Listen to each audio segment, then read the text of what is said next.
우리가 정리해야 될 한국 개신교의 유물 중에 하나는 사람을 주목하는 것입니다. 특별히 주의 종들을 너무 주목을 하는데 문제가 있지 않았느냐라고 보는 것입니다. 이것은 나쁜 의도에서 그렇게 한 게 아니에요. 이 사람들이 나빠서 베드로를 주목하는 게 아니고 베드로가 그런 기적을 행했기 때문에 베드로를 주목하는 것입니다. 베드로에게 기대하는 바와 베드로를 공경하고 존경하고 놀라워하고 베드로를 높이 평가하고 그러다 보니까 베드로를 의존하고 베드로를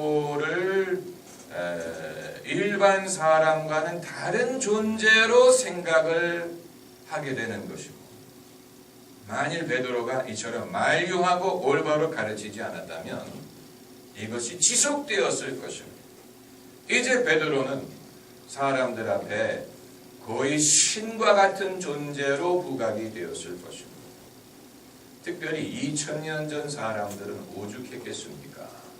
지금 현대 교육을 받은 사람들도 그럴 가능성이 있는데 2000년 전 과학이라는 것이 발전하지 않고 또 사람들의 교육 수준이 전혀 비교할 수 없을 정도로 낮은 그런 시대에 기적을 행한 사람을 사람들이 바라보고 의존하는 것이 어떠하겠느냐 하는 것입니다. 그런데 베드로가 즉시 그런 어떤 오해를 불식시키고 우리를 쳐다보지 말아라. 우리의 경건과 우리의 능력으로 이런 것을 행한 것이라고 생각하지 말아라 하면서 이제 예수님에 대해서 말하기를 시작하지요. 이것은 누가가 사도행전 저자 누가가 굉장히 간략하게 정리하여 쓰려고 하다 보니까 베드로의 첫 번째 의도, 베드로가 처음 말하고자 하는 것과 이어서 전한 메시지를 거의 이렇게 미끄러지는 것처럼 이어지게 만들었던 것이지, 실제로 베드로는 이 첫 번째 포인트를 상당히 강조했을 것이라고 생각이 됩니다.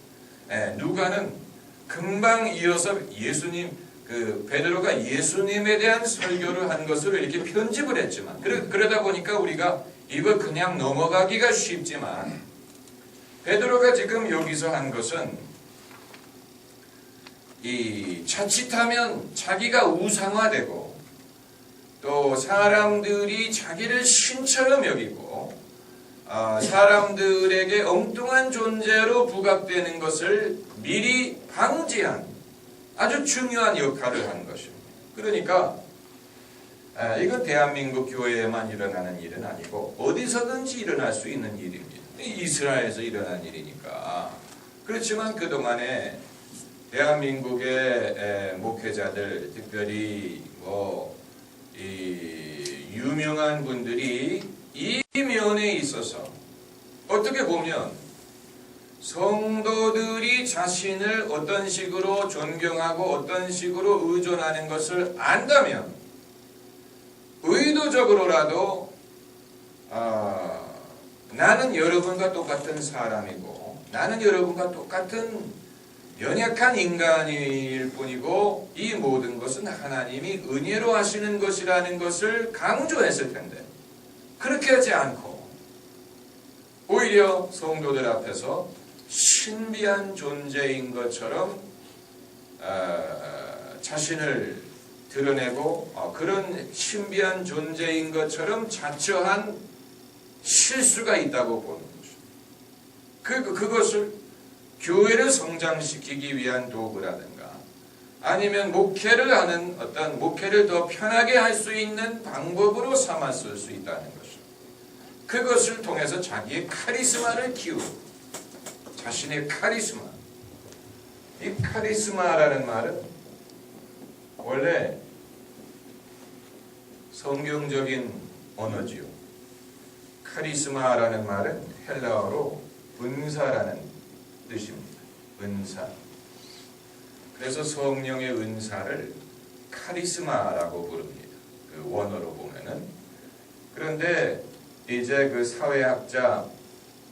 사회학자들이 카리스마라는 단어를 사회학적인 용어로 사용하기 시작해서 그 리더가 갖고 있는 어떤 그 설명할 수 없는 리더십, 설명할 수 없는 그런 그 사람들을 따르게 하는 그런 매력, 이런 것을 부를 때 카리스마라는 단어를 사용하기 시작했습니다. 맥스 웨버 이런 사회학자들이 성경 단어를 빌려가지고 사회학적인 현상을 설명하는 데 사용했습니다. 그러다 보니까 신앙과는 전혀 상관이 없이 히틀러 같은 인물도 절대적인 카리스마를 가진 지도자라고 보고 리더십의 중요한 이 요구사항 중에 하나가 카리스마 아닙니까?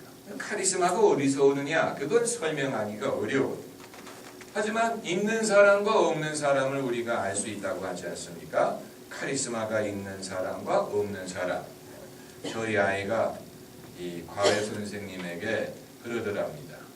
우리 아빠도 카리스마가 있고 우리 엄마도 카리스마가 있는데 자기는 어떻게 하면 카리스마를 가질 수 있느냐 이렇게 물어보더라고 하는데 자기 엄마가 카리스마가 있다고 어떻게 생각을 하게 됐는지, 적어도 지 애비가 카리스마가 있다고 생각을 하니까 무엇을 보고 카리스마가 있다고 생각을 하는지는 알 수가 없지만 사실 저는 어렸을 때부터 카리스마가 있었어요. 그게 뭔지는 저도 모르겠는데 초등학교 1학년 때부터 판장으로 뽑아주더라고요. 저는 그게 뭔지 몰랐어요. 그냥 사람들 앞에 서서 얘기를 하면 사람들이 말을 잘한대. 그리고 초등학교 3학년 때 이제 제가 미션 스쿨로 전학을 가면서 추수감사절을 맞아서 선극을 하는데 배고픈 임금님이라는 선극. 근데 임금의 역을 맡을 사람을 캐스팅할 때 제가 뽑혔어요. 제가 뽑힌 이유는 대사를 외울 때 정말 임금님 같다는 거예요. 목소리가 임금님 같다는 거예요. 그래서 제가 임금으로 뽑혀가지고 그 역을 맡았는데 저는 그래서 제가 연기력이 있는 줄로 착각했어요. 근데 알고 보니까 그게 연기력이 아니었어요. 저는 연기력이 없는데 목소리가 이 좀 권위 있는 그런 목소리였는데 그게 역할과 잘 맞은 거지요. 잘 맞은 거. 그러니까 어떻게 보면 이제 목사라는 직업이 저하고 맞는 부분이 있다는 얘기인데 엉뚱한 것만 맞는 것 같아요. 정말로 필요한 거는 아무튼 이 목회자들이 카리스마 있는 목회를 사모합니다. 어떻게 하면 왜 카리스마 있는 목회를 사모하냐? 어떤 그 결과, 사람들이 얼마나 신앙을 갖고 또 영적으로 부흥하고, 이것보다는 교회 내에서 자신의 위상을 높이기 위한 도구라고 생각을 하는, 카리스마가 있으면 당회원들을 다루기가 더 쉬울 것이다, 또 성도들을 다루기가 더 쉬울 것이다 라고 생각을 하는, 카리스마가 있는 리더십을 가지면 장로님들이 더 말을 잘 들을 것이다, 성도들이 더 잘 따를 것이다, 이런 생각을 하는 거예요. 카리스마. 그러니까 정말로 하나님이 은사를 주실 때의 그 목적보다는 더 성공적인 목회를 하기 위해서 필요하다고 생각을 하는 것이지요. 그래서 이 어느 교회 목사님은 그분의 자랑이 뭐였냐면 당회가 10분 안에 끝난다는 거예요.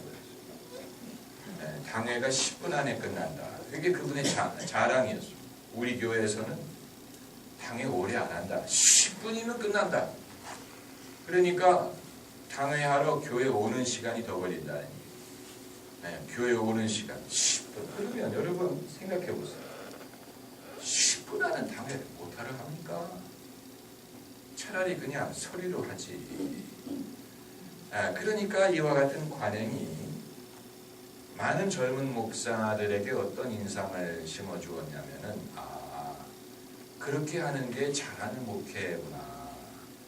그러니까 당회든 장로든 그냥 모양새만 갖추는 것이지 실제적인 역할을 목사가 다 해야 된다고 생각을 합니다. 실제적인 결정은 목사가 다 하고 당회는 도장을 찍는 역할 정도다. 이런 이런 관행이 많은 젊은 목사들, 신학생들이 이걸 배웠어요.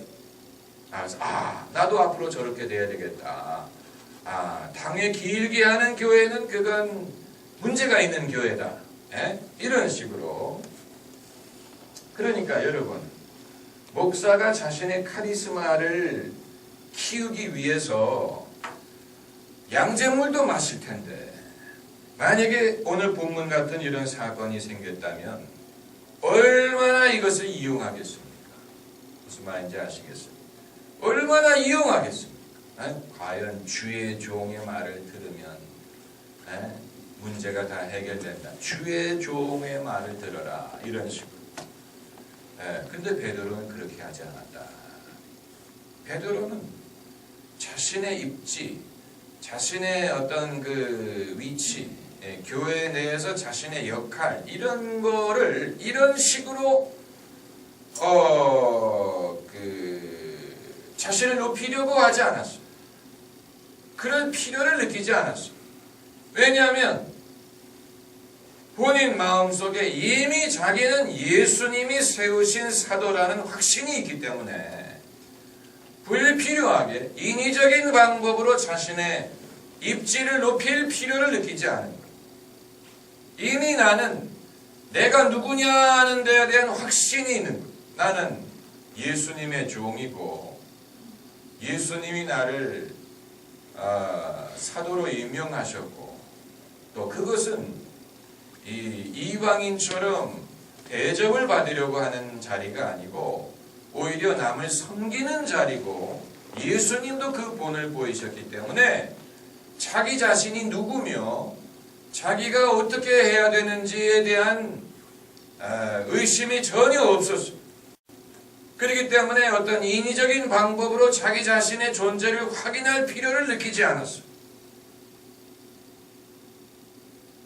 하지만 모든 사람이 그런 것은 아니라 우리 모두가 이건 목회자뿐만이 아니고 우리 모두에게 해당되는 이야기인데 우리 모두에게는 내가 누구냐에 대한 확신이 늘 있는 게 아니에요. 내 자신에 대해서 자신감이 없어요. 그래서 내 자신을 확인하기 위하여 좀 더 칭찬을 듣고 싶어하고 좀 더 사람들의 인정을 받고 싶어하고 좀 더 사랑을 받고 싶어하고 그것을 통하여 자신의 존재를 더 확인하려고 하는데 바닷물을 마시면 마실수록 목이 마른 것처럼 사람들의 어떤 관심이나 인정을 받으면 받을수록 더 목마름을 느끼는 사람들이 있는 것 같아요. 그래서 옛날에는 교인이 100명이었다 할 때 100명이 자기의 말을 청종을 했지만 이제는 교인이 1000명이 되고 10,000명이 되고 50,000명이 되는데도 여전히 더 뭔가 그 성도들에게 순종을 요구한다든가 또 어떤 그런 그 앞에 그 유일한 존재로 서기를 원하는 그런 마음은 변하지 않는 그런 모습을 볼 때가 있다. 도대체 얼만큼 인정을 받으면 만족을 할까? 이런 그 의구심을 갖게 만드는 경우를 볼 때, 이건 본인 자신이 그 하나님과 자신과의 관계에서 해결을 해야 될 문제를 해결받지 못했기 때문에 목회를 통해서 그것을 해결하려고 하는 것이 아닌가, 그런 생각을 갖게 만드는 부분이 있습니다.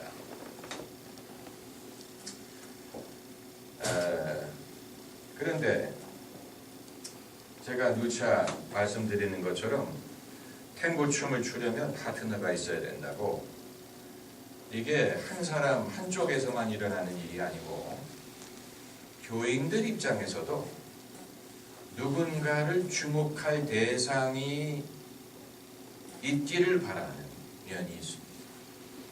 여기에서 이제 우리가, 제가 아까 이 불신자와 믿는 자의 비슷한 면이 있다고 말씀드린 게 바로 그것. 불신자는 하나님으로서 설명할 수가 없기 때문에 사람으로서 설명을 하지만, 신자도 믿는다고 하는데 믿을 수 있는 근거를 눈에 보이는 데서 찾으려고 하는 거예요. 그래서 성도들의 입장에서도 베드로처럼 어떤 강한 믿음을 가진 사람이 있어서 내가 의존할 수 있는 대상을 필요로 하는 거죠. 저분은 하나님이 함께하는 분이다. 저분 말씀만 들으면 우리는 하나님의 음성을 들을 수 있다. 저분이 있는 곳에는 하나님이 함께 계신다. 이건 신앙적인 생각이에요. 신앙에서 비롯된 생각입니다. 그런데 이것이 약간 왜곡이 돼서 어느 한 인물을 통해서 하나님의 존재를 확인하려고 하는 것이 되는 거죠. 그러니까 나와 함께 계시는 하나님에 대해서는 별로 확신이 가지를 않아요. 하나님이 내게 말씀하실 것이라고는 별로 확신이 가지를 않아요. 내가 혼자 신앙생활을 하면 불안해. 내가 혼자 신앙생활을 하면 심심해. 그렇기 때문에 뭔가 능력이 있는 어떤 인물이 있어서 그분을 내가 의존하고 그분의 도움을 받음으로써 내가 혼자 있을 때는 확신할 수 없는 하나님의 은혜된 사랑을 확인하려고 하는 것입니다. 무슨 말인지 아시겠죠? 이건 묘한 심리적인 현상인데, 그런 면에 있어서는 불신자와 굉장히 흡사한 것입니다. 불신자는 불신자대로 하나님을 인정하지 않기 때문에 하나님 이외에 다른 방법으로 사람에게서 어떤 이유를 찾으려고 하는 것처럼, 잘 믿는다고 하는 사람도 어떤 자기가 의존할 만한 인물이 있어서 그 인물을 통해서 하나님이 계시고 그 인물을 통해서 하나님이 당신을 계시하신다고 생각하고 그 인물을 의존하는, 이제는 그 인물이 없이는 자기 스스로 신앙생활을 하기가 어려워. 신앙생활에 뭐라 그럴까, 신이 안 나고 확신이 안 생기고 재미가 없고 의존적인 그런 신앙을 가진 사람들이 있습니다. 그리고 한국의 개신교가 그러한 신앙을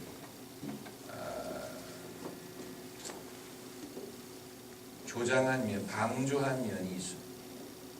그걸 방조한 면이 있습니다. 그래서 지금 완전히 예수님이 이렇게 말씀하셨잖아요. 하나님을 믿으니 또 나를 믿으라. 그런데 목회자들도 하나님을 믿고 예수님을 믿으니 나를 믿으라. 이렇게 됐어요. 그래서 성도들이 하나님도 믿고 예수님도 믿고 목사님도 믿어요. 목사님이 하나의 그 매개체가 됐어요. 목사님들도 그것을 방조했어요. 조장했어요. 그래서 개혁을